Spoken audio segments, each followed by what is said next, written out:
It's not you, it's him. Written and narrated by Sister Mandy Griffith. It's not you, it's him. You may have heard this phrase before.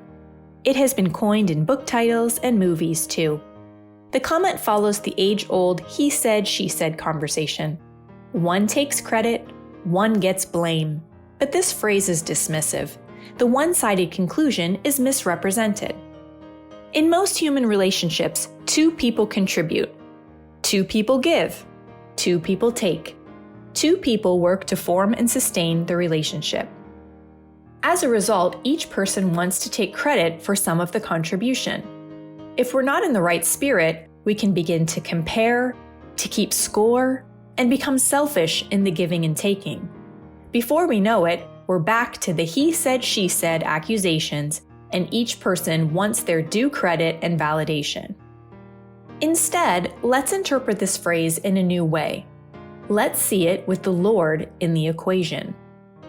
If we use the analogy of an instrument in the hands of the musician, then we can see the value of the spiritual relationship more clearly. For example, a violinist's stringed melody can only be heard if he picks up the violin and plays it.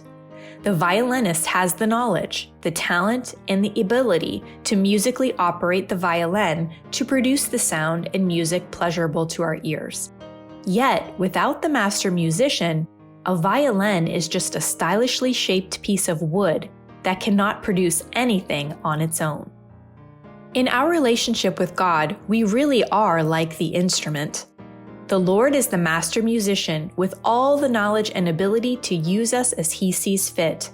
And how blessed are we that He chooses to use us, to pick us up, fill us with His Spirit, and allow His light to shine through us that others may be blessed. He sees the value in us, and He takes His empty vessel and uses it for His pleasure. But without Him, we are useless. We are void. We are empty. The violin cannot claim the music played through it. It was simply an instrument in the Master's hands. Yield yourselves unto God as those that are alive from the dead, and your members as instruments of righteousness unto God. Romans 6:13. I do not glory of myself, but I glory in that which the Lord commandeth me.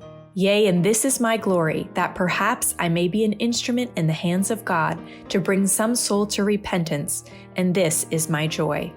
Alma 29:9. I am the vine, ye are the branches. He that abideth in me, and I in him, the same bringeth forth much fruit, for without me ye can do nothing. John 15:5. We can't be arrogant. We can't take credit. We've done nothing. It's all God. So when you're in that he said, she said mode of defending all your efforts and works, stop and refocus. What are you without the Lord? What have you earned? What have you produced? What have you achieved? What have you accomplished that the Lord hasn't allowed by His hand of providence? It's not you, it's Him. An excerpt from a classic Andre Crouch song says this: all that I am or ever hope to be, I owe it all to Thee. To God be the glory.